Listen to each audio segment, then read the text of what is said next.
Kita telah berhasil menampilkan secara keseluruhan dan juga secara spesifik seperti misalnya kita lihat detailnya. Tapi kita juga butuh bagaimana cara mengeditnya. Sebenarnya konsepnya sama seperti kita bagaimana melihat per satu note ini gitu. Nah, oleh karena itu kita akan menambahkan di sini tombol edit, kira-kira seperti itu.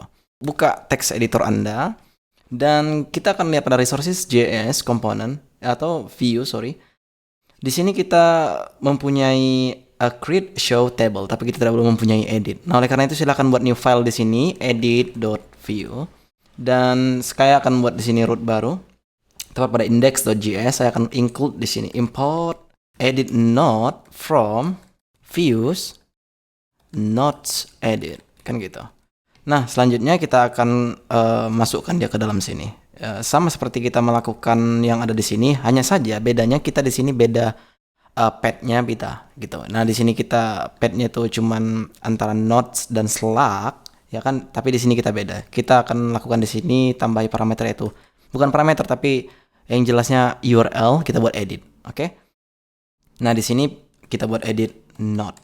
Nah, jika sudah, artinya sekarang kita sudah bisa mengakses edit node ini ketika misalnya kita buat di sini edit misalnya.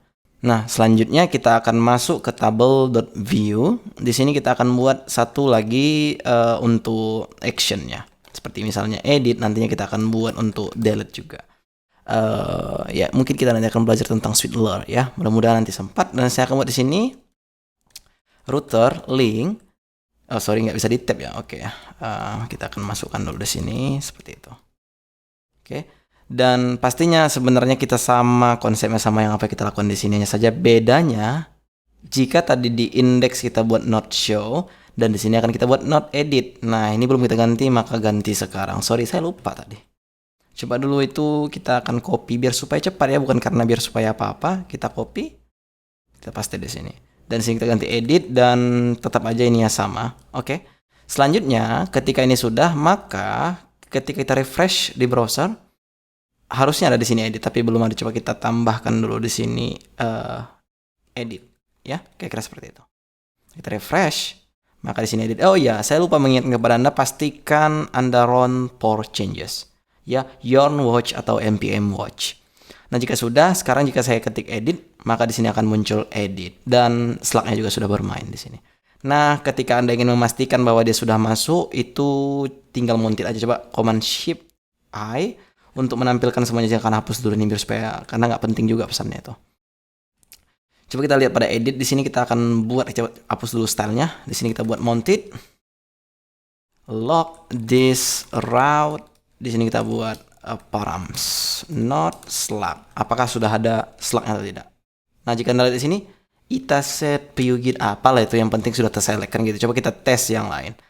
Hi Irsyad, ini akan lebih gampang karena dia terbaca. Coba kita lihat di sini Slack-nya tuh, kita refresh.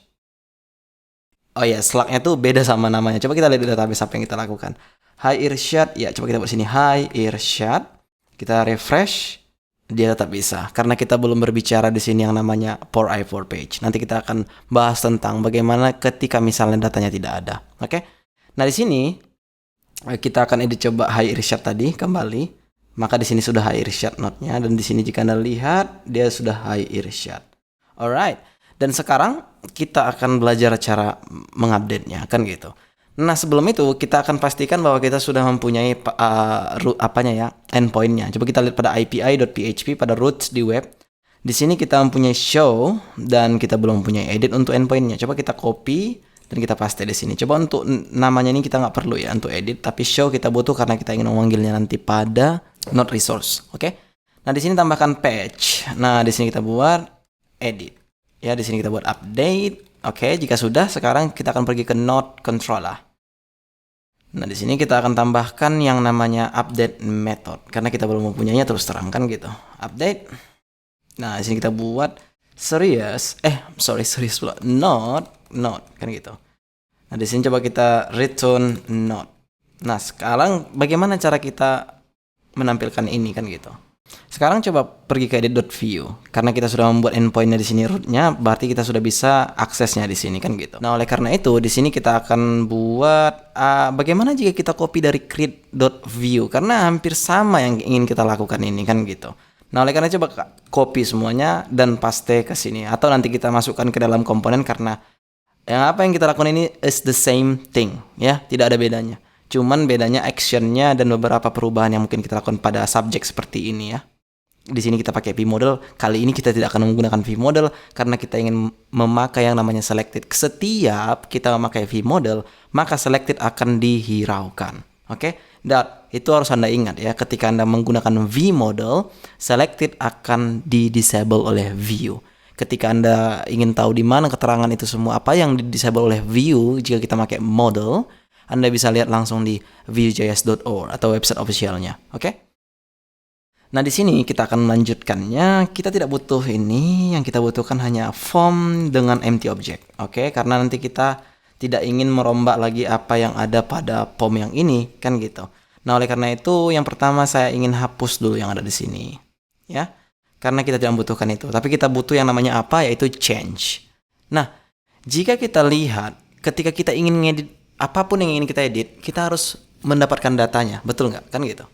Nah, contohnya seperti ini. Ketika misalnya saya refresh di browser, ketika saya ingin mengedit Hi Irsyad, maka harusnya di sini juga titlenya Hi Irsyad atau sesuatu yang mirip-mirip lah. Misalnya description-nya juga persis, subjeknya juga persis, kan gitu. Nah, oleh karena itu, kita butuh akses dulu data ini. Karena kita sudah mempunyai endpoint untuk melihat data pada show, maka kita bisa langsung panggil, dicoba saya ketutup dulu create ini. Bisa langsung dipanggil di ya coba kita hapus dulu yang ada di sini ya. Coba karena kita ini banyak kali gitu. Nah, get subject ya, kita butuh subject, di sini kita butuh ya, coba ini hapus juga.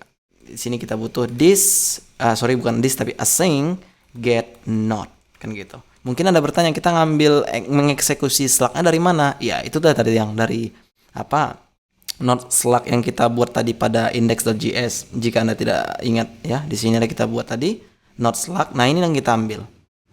Digenerasi dari table.view yang ada di sini. Not slug sama dengan slug yang sekarang. Oke? Nah, sekarang selanjutnya saya akan buat sini let response sama dengan await axios get. Nah, di sini kita akan masukkan parameternya. Coba kita buat di sini backtick ya, daripada string .2 kayak gini kita buat backtick. Biar supaya nanti kita bisa menggunakan parameter di sini. Karena jika Anda tidak menggunakan seperti ini, hal yang bisa Anda lakukan adalah membuat concatenation mark seperti misalnya tanda tambah jika di PHP tanda titik. Nah, tapi ketika Anda menggunakan backtick seperti ini ES6 ya dukungannya, kita bisa menggunakan simbol seperti ini. Menandakan bahwa yang kita akses itu adalah variable. Oke, langsung saja kita buat di sini notes. Pastinya kita akan mengunjungi API dulu, /API notes, dan di sini kita buat this root. Kita buat di sini $, dulu. Root param not slug. Oke. Nah, sekarang kita akan buat di sini this form sama dengan response data. Oke. Ketika ini sudah Anda lakukan, maka sekarang ketika misalnya kita log dulu form. This form ya, bukan form tapi this form karena kita ngaksesnya dalam objek. Kita refresh. Ya, belum muncul hanya karena kita belum memasukkannya ke dalam mounted. Coba kita masukkan ke sini. Get not. Ya. Nah, sekarang kita refresh. Maka di sini jika kita open, title-nya itu Hi Irsyad, slug-nya Hi Irsyad, subjeknya PHP, subject ID-nya 4, description-nya what the hell, kan gitu. Oke.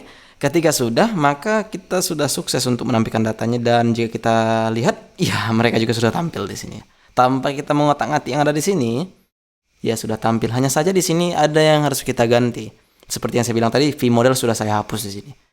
Nah, bagaimana kita menentukan selected value? Karena sebenarnya yang sedang diupdate ini atau yang sedang kita edit ini bukan subjek dari Laravel, melainkan kalau saya tidak salah itu PHP. Karena baru saja saya buat di database itu dengan subjek PHP yaitu 4. Nah, mungkin ketika Anda ragu itu subjek yang mana, Anda bisa langsung lihat, pastikan gitu. Di mounted itu Anda bisa buat log this form subject ID. Oke, kita refresh di browser. Oke, undefined. Coba kita cut yang ada di sini, kita masukkan ke dalam sini. Oke, kita refresh di browser. Maka jika ada di sini adalah 4. Oke, berarti apa yang ada di sini itu adalah salah, kan gitu. Halusnya yang terselect itu PHP, bukan malah Laravel. Nah, kita melakukannya dengan sangat mudah, bisa kita cek di sini. Karena kita tidak menggunakan yang namanya vModel, maka kita bisa melakukan selected di sini. Oke, tapi sebelum itu saya akan masukkan dulu v-for ini ke dalam template biar supaya Anda tidak kebingungan ya. Template dan di sini kita buat v-for. Oke, jika sudah saya akan masukkan ke dalam template ini semua yang ada di option ya. Oke, selanjutnya di sini saya akan buat option, value-nya kita buat di sini adalah selected value, yaitu yang kita dapat dari node resource ya. Node resource itu kita buat di sini subject ID. Ada juga subject name ya. Nah, kita akan buat di sini form subject ID. Di sini kita buat langsung kita bisa buat di sini v-text-nya jika Anda tidak tahu. Kita buat di sini form subject. Nah, sekarang jika kita refresh di browser, maka yang otomatis terselect itu adalah PHP. Problemnya adalah ketika misalnya kita cek di sini PHP double.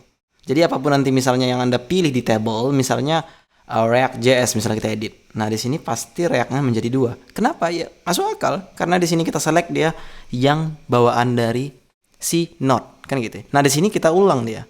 Nah, oleh karena itu di sini saya akan buat if statement.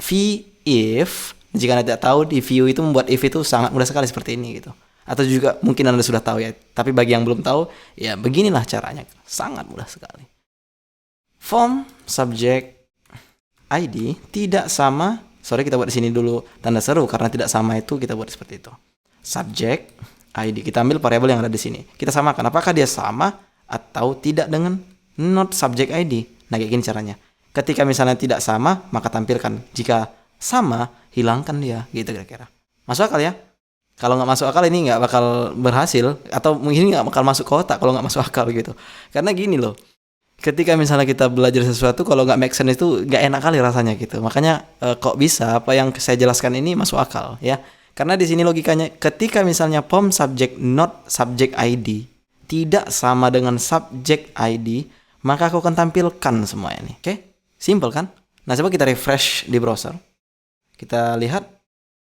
Jika Anda lihat React.js tak ada lagi. Tapi misalnya ketika misalnya saya hilangkan yang ada di sini tanda serunya, maka ini munculkan dia hanya yang sama. Ingat, ketika misalnya saya refresh, maka yang muncul di sini adalah React.js. Kenapa begitu? Karena di sini logikanya ketika misalnya subject ID atau not subject ID sama dengan loop dari subject yang ada di sini sama, maka aku tampilkan. Ketika tidak, maka aku tidak.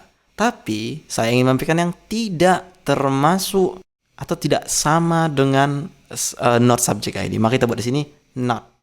Nah, ketika Anda tidak tahu di programan manapun biasanya ketika kita ingin menampilkan atau statement not itu menggunakan yang namanya tanda seru.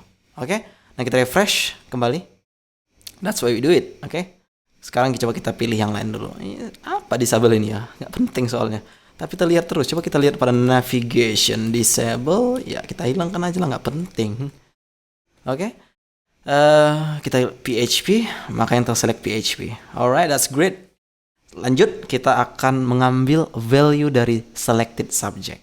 Oke, karena sebenarnya ketika misalnya kita lock dia, coba kita lihat coba kita close dulu ini di edit.view tadi, tepat di bawah. Coba kita buat di sini update ya, karena kita butuh update di sini, kita akan buat nanti metodenya di atas, tepat di submit event kita ganti menjadi update. Alright. Dan sekarang kita akan pergi ke sini, kita lock dulu apa yang bisa kita lock kan gitu. Jadi kita lock something. Ya kan, kita akan refresh. Maka jika saya save, maka di sini something. Which is ini sudah berhasil diakses gitu. Nah, pertanyaannya apakah form itu muncul? This form jika kita misalnya refresh dan jika kita save, coba kita hapus dulu, kita save.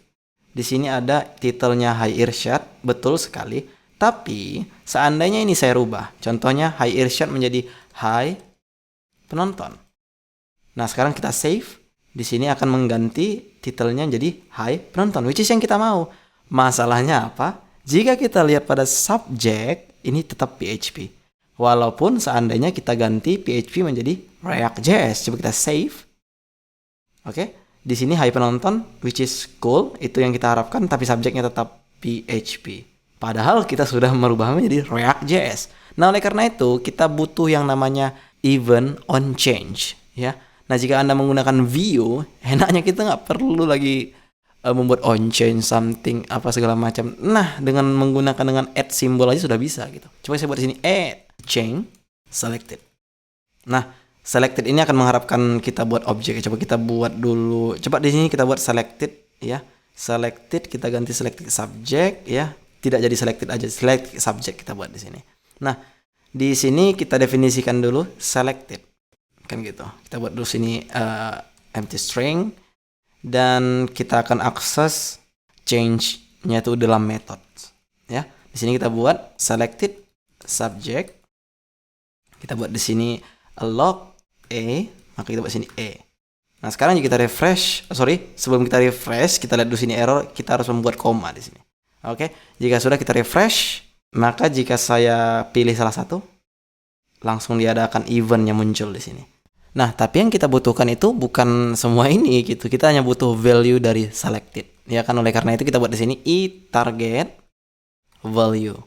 Alright, dan sekarang jika kita refresh dan saya akan pilih Vue.js, yang muncul itu 2, which is memang tidak ketahuan sekarang 2 itu siapa. Tapi misalnya di sini jika Anda lihat ada 4 subjek, yang PHP pastinya 4. Nah, jika Anda tidak percaya bahwa itu muncul dengan benar, kita akan buat di sini misalnya Tailwind CSS.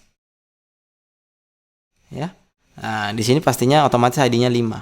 Ya kan, coba kita refresh dan kita pilih Tailwind, maka yang hasilnya 5. Oke, mungkin Anda masih penasaran, ya mungkin karena nomor 5. Enggak lah. Tapi kalau misalnya kita ganti 8 di sini atau 9 pun pasti tetap bisa ya. Coba kita pilih Tailwind CSS, maka yang muncul 9, which is yang kita mau dan yang kita harapkan. Dia mengambil value dari setiap apa yang kita select kan gitu. Nah, oleh karena itu sekarang bisa kita definisikan di sini this selected, kita buat dia i target value, which is cool kan?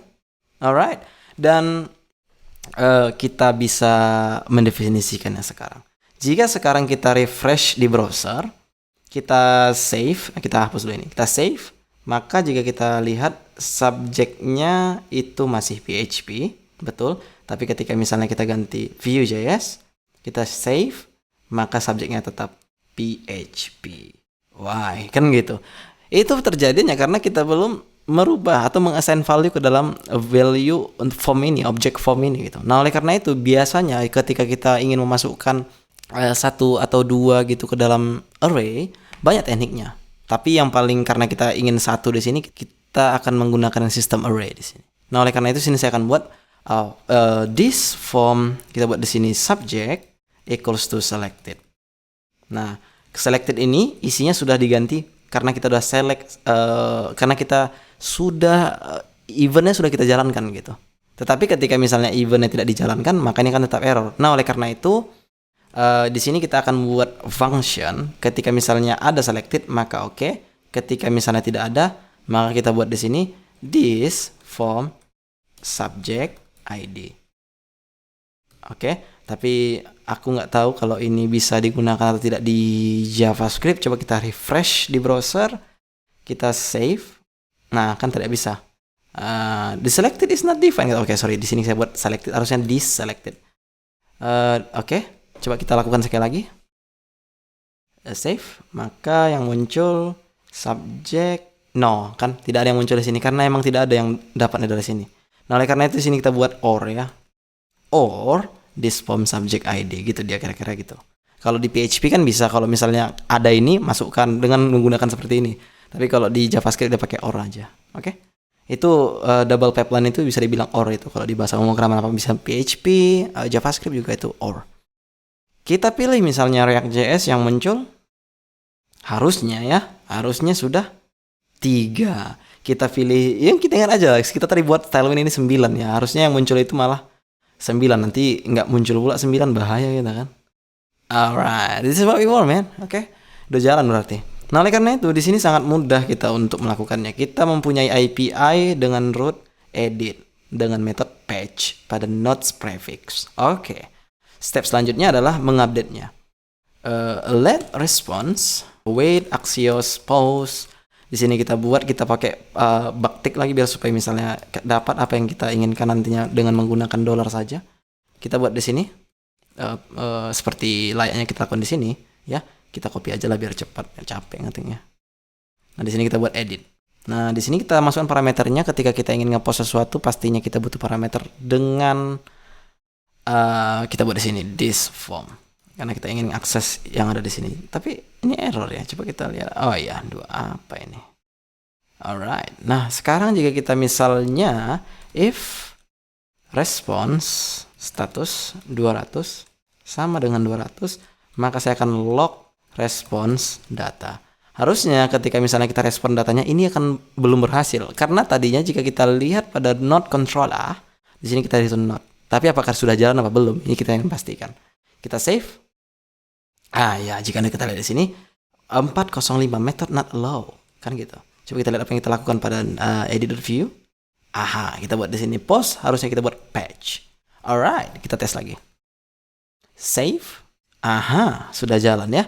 Oke, selanjutnya kita bisa update langsung ya. Kita update, kita butuh error juga, kita akan copy yang ada di sini. Kita paste di sini, which is yang berulang tidak bad practice sekali ya jika kita lihat, tapi nanti kita akan perbaiki slow saja ya. Description itu, iya, kita sebenarnya mempunyai duplication yang sangat luar biasa di sini. Jika kita lihat ya, ada subject, title, oke. Nah, sekarang kita copy yang ada di sini, kita paste di sini. Oke, di sini kita ganti node-nya itu ke sini, seperti itu. Dan di sini kita ganti jadi update.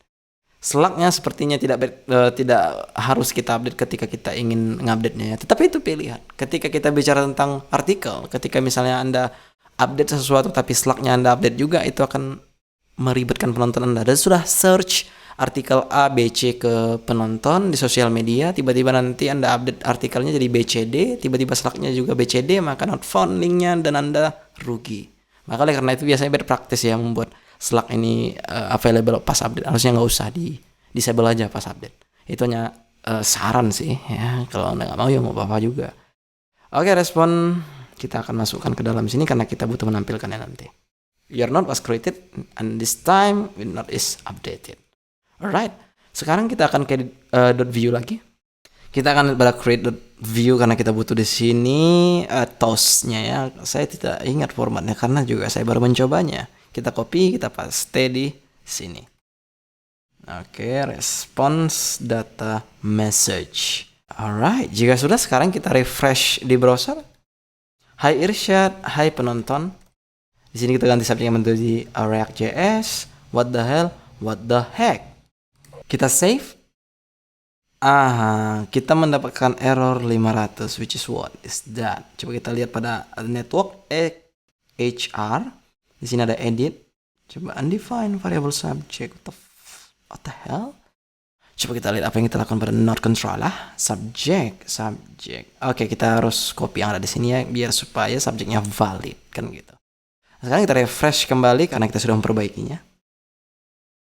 Hai, come on man, kita pakai fill form aja biar cepat ya kayaknya. Tailwind CSS itu paling penting. Save. Your node was updated. Jika kita cek di database, dia sudah update menjadi Tailwind CSS, artinya dia mempunyai ID 9. Jika kita lihat pada nodes, kita refresh. Ya, sudah update ya. Yang tadinya ini Hai Irsyad. Jika Anda tidak percaya, kita akan buat sini Irsyad is a man misalnya.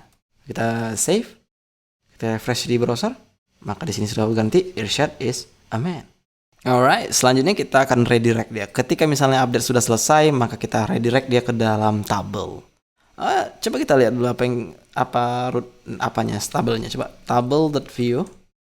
Di sini kita bukan table ya, tapi index.js pada router. Di sini kita buat not stable. Ya, akses URL-nya saya sudah cukup kayaknya, tanpa harus akses not table-nya. Sebenarnya jujur saya jarang sih menggunakan name ini pada view router gitu. Biasanya pakai pad aja udah cukup sih. Repot makanya. Tengoklah untuk umur URL aja banyak kali tengok. Tengok. Kalau kita tidak memakai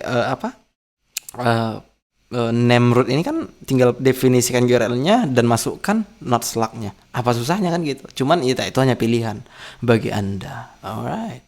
Dan sekarang ketika misalnya responnya statusnya 200, maka kita akan redirect dia ke not stable. Oke, caranya bukan seperti itu juga, tapi this root push kita masukkan di sini yang ada di sini. Ke situ. Alright, jika sudah sekarang kita refresh di browser, This is Irsyad as safe. You're not updated, but this is not. Oh my god, what the hell is this? Coba kita lihat pada console.log apa yang terjadi. This root is not a function katanya kayak gitu. What the hell is that? Coba this router. Coba this router kita buat, bukan this root ya, sorry. Save. Aha. Kita sudah dari sini dengan pesan this one was updated kan gitu. Oke, ketika ini sudah berhasil, maka selanjutnya kita akan belajar cara menghapusnya. Tetapi sebenarnya kita tidak cukup di situ. Banyak yang harus kita pelajari di sini. Bagaimana tentang loading dan sebagainya. This is really neat kan gitu. Apalagi zaman sekarang butuh kliennya itu minta yang ngeri-ngeri. Sedikit-sedikit loading, entah apa, aku pun bingung lihatnya sebenarnya. Dikit-dikit loading yang dipinta, ya udahlah, mungkin kita mengikuti zaman aja. Ketika mereka minta seperti itu ya namanya klien, tapi kalau kurang ajar tabok juga kan gitu. Alright, I see you in the next video guys.